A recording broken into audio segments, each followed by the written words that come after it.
Halo guys, welcome back my YouTube channel. Jadi kali ini aku akan menjelaskan materi mengenai Perang Dunia Pertama. Jadi jangan lupa like, comment, and subscribe. Oke, aku langsung saja ya menjelaskan materi Perang Dunia Pertama. Baiklah, apa itu Perang Dunia Pertama? Perang Dunia Pertama adalah sebuah perang global terpusat di Eropa yang dimulai pada tanggal 28 Juli 1914 sampai 11 November 1918. Perang ini sering disebut Perang Dunia atau Perang Besar sejak terjadi sampai dimulainya Perang Dunia Kedua pada tahun 1939. Perang ini melibatkan semua kekuatan besar dunia yang terbagi menjadi dua aliansi yang bertentangan, yaitu Sekutu berdasarkan NTT 3 yang terdiri dari Britania Raya, Prancis dan Rusia, dan Blok Sentral yang terpusat pada Aliansi 3 yang terdiri dari Jerman, Austria-Hongaria, dan Italia. Namun saat Austria-Hongaria melakukan serangan sementara, persekutuan ini bersifat defensif. Italia tidak ikut berperang. Kedua aliansi ini melakukan reorganisasi. Italia berada di pihak sekutu dan memperluas diri saat banyak negara ikut serta dalam perang. Lebih dari 70 juta tentara militer termasuk 60 juta orang Eropa dimobilisasi dalam salah satu perang terbesar dalam sejarah. Lebih dari 9 juta prajurit gugur terutama akibat kemajuan teknologi yang meningkatkan tingkat kematian suatu senjata tanpa mempertimbangkan perbaikan perlindungan atau mobilitas. Perang Dunia Pertama adalah konflik paling mematikan keenam dalam sejarah dunia, sehingga membuka jalan untuk berbagai perubahan politik seperti revolusi di berbagai negara yang terlibat. Yang kedua, saya akan menjelaskan mengenai latar belakang terjadinya Perang Dunia Pertama. Latar belakang terjadinya Perang Dunia Pertama terdiri dari dua sebab, yaitu sebab umum dan sebab khusus. Adapun yang termasuk dalam sebab umum yang pertama adalah pertentangan antar negara-negara Eropa.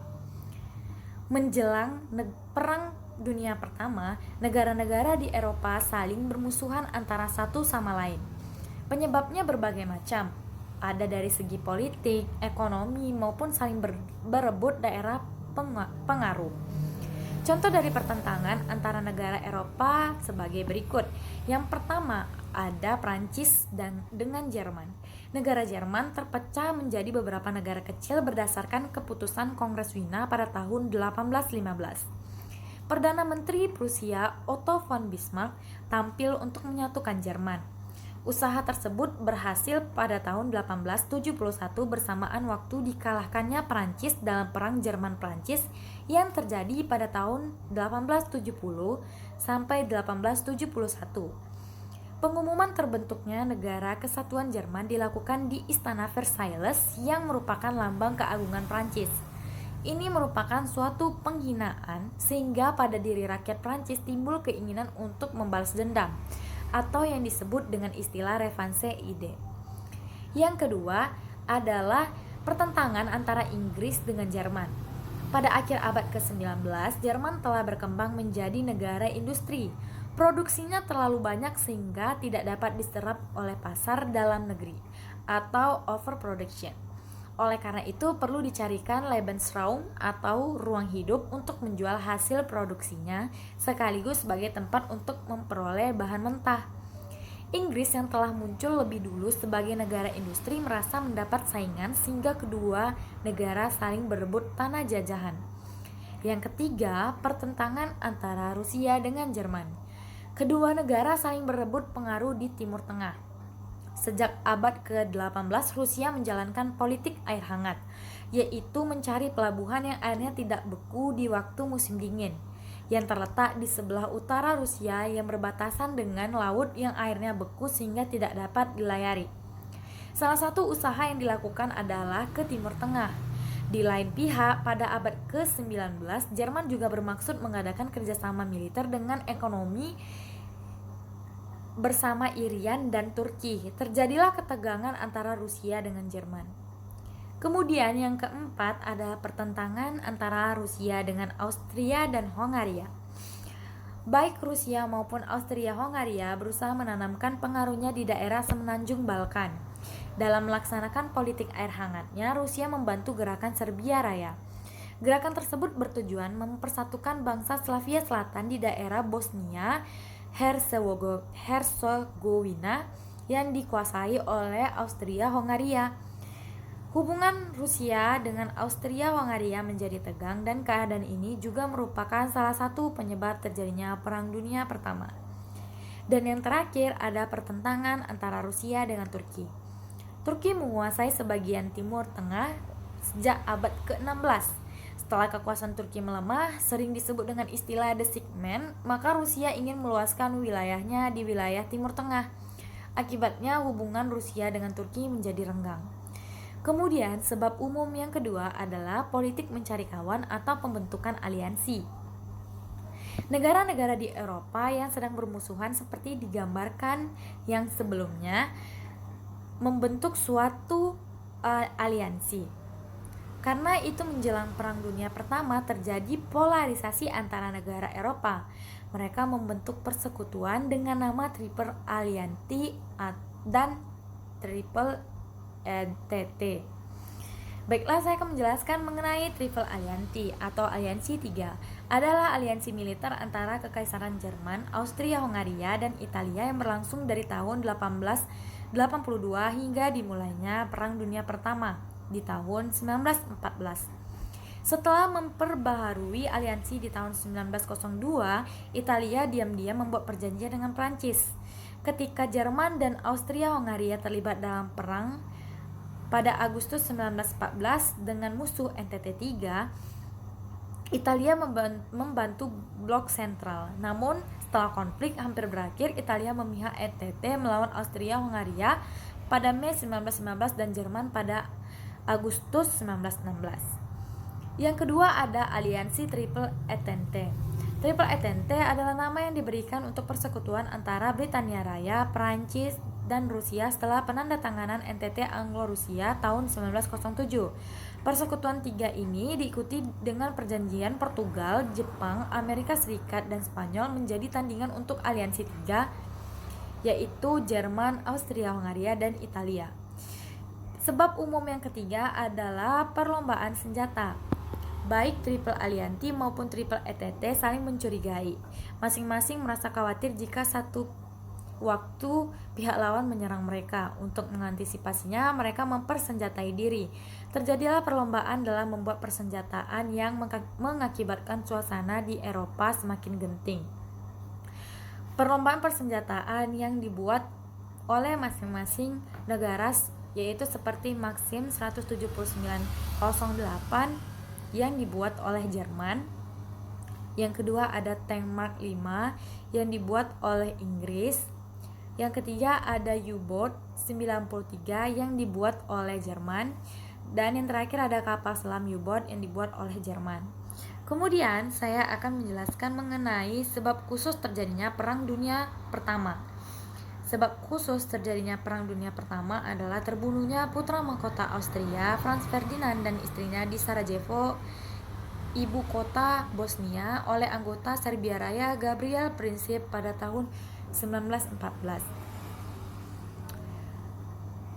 Franz Ferdinand adalah putra mahkota yang mewarisi tahta Kekaisaran Austria dan sekaligus Pangeran Hongaria dan Bohemia dari 1889 sampai hari terbunuhnya. Pembunuhannya di Sarajevo dinyatakan oleh Austria-Hongaria sebagai aksi nasionalis Serbia melawan Austria-Hongaria. Dia adalah putra sulung dari Raja Austria-Hongaria Archduke Karl Ludwig of Austria yang merupakan adik dari Emperor Franz Joseph yang merupakan Raja Kerusuhan Hungaria, Kroasia, serta Raja dari Bohemia sejak 1848 sampai 1916 dan Maximilian I of Mexico yang memproklamirkan Kekaisaran Meksiko pada 10 April 1864. Ketika remaja, ia dikembangkan oleh kegemaran berburu dan berpergian. Diperkirakan lebih dari 5.000 rusa yang ia dapat seumur hidupnya. Kemudian, saya akan menjelaskan mengenai kronologis dan jalannya Perang Dunia Pertama. Pihak-pihak yang terlibat yaitu di blok sentral ada Jerman, Austria, Turki, dan Bulgaria. Sedangkan di blok sekutu ada Prancis, Inggris, Rusia, Italia, Amerika Serikat, Serbia, Belgia, Rumania, Jepang, dan Portugal. Lalu medan pertempurannya ada 4 medan pertempuran pada saat Perang Dunia Pertama. Yang pertama ada front barat, yaitu daerah pertempuran Jerman, Belgia, dan Prancis. Yang kedua front timur, daerah pertempuran Rusia, Austria-Hungaria, dan Prusia Timur. Yang ketiga ada front selatan, daerah pertempuran Italia, Austria-Hungaria, dan Jerman. Dan yang keempat ada front Balkan dan Timur Tengah. Kronologis dan jalannya perang. Ada 6 kronologis dan jalannya perang yang dibagi menjadi 6 tahun. Dalam kurun waktu yang amat singkat, hasutan setelah peristiwa ini menyeret seluruh benua Eropa dalam kancah peperangan, yaitu yang pertama pada tahun 1914. Pada tahun 1914, Austria-Hungaria perang melawan Serbia. Rusia memobilisasi senjata pada Serbia pada bulan pertama dan Jerman berusaha menghentikan Rusia. Tetapi jawaban Rusia ternyata mengangkat senjata melawan Jerman. Jerman pada bulan pertama perang telah berjabat tangan dengan Khilafah Islamiyah Utsmani Turki, namun Khilafah Islamiyah Turki Utsmani belum bertindak banyak. Gerak-gerik Jerman ini menjadikan Prancis pada Agustus 1914 ikut serta membantu Rusia melawan Jerman. Jerman akhirnya mengembangkan Belgia sebagai basis pertahanan dari gempuran Rusia dan Prancis, namun ternyata Inggris merasa terlangkahi Jerman dan ikut menggempurkan Jerman. Adapun kronologisnya terbagi menjadi 4 bagian. Yang pertama adalah peperangan darat di Eropa, yaitu pada tanggal 14 sampai 24 Agustus, Battle of the Frontiers yang dimenangkan Jerman atas Prancis dan Inggris di Belgia. Pada tanggal 16 sampai 19 Agustus, Battle of Cher yang dimenangkan Serbia atas Austria-Hungaria di Balkan. Pada tanggal 17 Agustus sampai 2 September, Battle of Tannenberg yang dimenangkan Jerman atas Rusia di Jerman. Dan yang terakhir pada tanggal 23 sampai 25 Agustus, Battle of Krasnik yang dimenangkan Rusia atas Austria-Hungaria di Austria. Karena jalannya perlawanan Jerman dan Austria-Hungaria melawan Triple Entente atau Blok Sentral, maka pada bulan Agustus ini Jepang yang merupakan sekutu Inggris mendeklarasikan masuk Triple Alliance atau Blok Sekutu berperang melawan Jerman dan Austria-Hungaria. Yang kedua, di tahun 1915.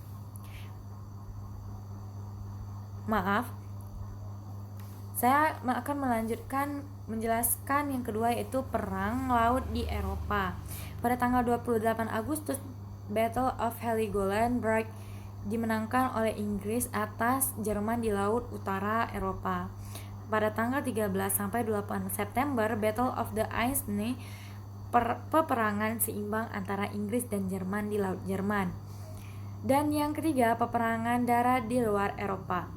Pada tanggal 26 Agustus, Battle of Togoland dimenangkan Inggris dan Prancis atas Jerman di Togo. Kemudian tanggal 27 Agustus sampai 7 November, Battle of Tsingtao, Cina dimenangkan oleh Jepang dan Inggris atas Jerman di Tsingtao, Cina. Kemudian ada peperangan laut di luar Eropa.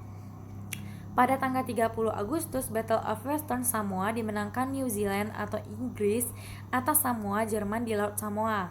Kemudian pada tanggal 29 November, Battle of Cocos dimenangkan koloni Australia di Sydney atas koloni Jerman di Emden di Australia dan Laut Samudra India. Dan yang terakhir, pada tahun 1914 inilah Khilafah Turki Utsmani masuk ke dalam Triple Alliance atau Blok Sentral disebabkan Rusia mulai memasuki daerah kekuasaan Khilafah Turki Utsmani pada tanggal 1 November 1914 dan mengadakan perlawanan senjata. Kemudian di tahun 1915, pada Januari 1915 peperangan semakin memanas. Setelah perang, jalur darat dan jalur laut mulai memasuki negara lawan masing-masing, maka Inggris mempelopori perang jalur udara dengan kapal Zeppelin melintas laut menuju Belgia dan Jerman. Untuk menandingi Inggris, Jerman mulai mengadakan serangan serupa ditambah beberapa kapal selam untuk mempermudah perang jalur laut. Pada tahun ini pula, Bulgaria mengadakan serangan kepada Prancis dan Serbia yang telah menghalangi kestabilan negaranya. Bulgaria masuk kepada Triple NTT atau Blok Sekutu. Begitu pula Italia mulai membantu Rusia dalam mengadakan serangan pada Austria-Hungaria dan Bulgaria. Italia memiliki alasan yang sama dengan Bulgaria. Pada mulanya ialah Triple Alliance, namun seiring keadaan semakin suram maka Italia masuk menjadi Triple NTT. Kemudian di tahun 1916, dikarenakan perlawanan perang Triple NTT atau Blok Sekutu yang menerima banyak dukungan, maka Triple Alliance yang terdiri dari Austria, Hungaria, Jerman, dan Khilafah Turki Utsmani mulai mengalami kekalahan yang lumayan. Kemudian tahun 1917, pada tahun ini Amerika Serikat berperang melawan Jerman dan Austria-Hungaria. Mereka memihak Triple NTT. Begitu pula sikap Yugoslavia pada saat itu. Kemudian pada tahun 1918, kekalahan Triple Alliance sudah di depan mata. Triple NTT yang memiliki dukungan lebih dari 45 negara berhasil mendudukkan musuhnya yang hanya 4 negara, yaitu Jerman, Bulgaria, Austria-Hungaria, dan Islamia Turki Utsmani. Pada akhir peperangan, Triple NTT memiliki anggota pada masa awal Kekaisaran Belgium, Kekaisaran Montenegro, Kekaisaran Serbia, Republik Ketiga Prancis dan koloninya, Kerajaan Rusia, Kerajaan Inggris dan koloninya, Irlandia, Australia, Kanada, India, New Zealand, Afrika Selatan. Pada masa 1915 dan seterusnya bertambah anggota, diantaranya Kerajaan Italia dan koloninya, Kerajaan Jepang, Kerajaan Portugis dan koloninya, Kerajaan Rumania, Kerajaan Yunani, Amerika Serikat dan negaranya bagian berupa Alaska, Hawaii, Filipina, Puerto Rico, dan lain-lain. Kemudian ada Albania, Brazil, Armenia, Cekoslovakia, Finlandia, dan San Marino. Kemudian di tahun 1919, pada tahun ini tepatnya 25 Januari, proposal LBB diterima. Lalu terjadi Perang Parit. Perang yang paling heboh sepanjang Perang Dunia Pertama adalah strategi Perang Parit. Dari strategi Perang Parit yang bisa digunakan pada perang jalur darat, berdiam di parit berminggu-minggu bahkan berbulan-bulan. Bisa dikatakan para serdadu hidup dalam parit-parit ini. Kehidupan di sana benar-benar sulit. Para prajurit hidup dalam ancaman terus-menerus dibom, dan mereka tak henti-hentinya menghadapi ketakutan dan ketegangan yang luar biasa.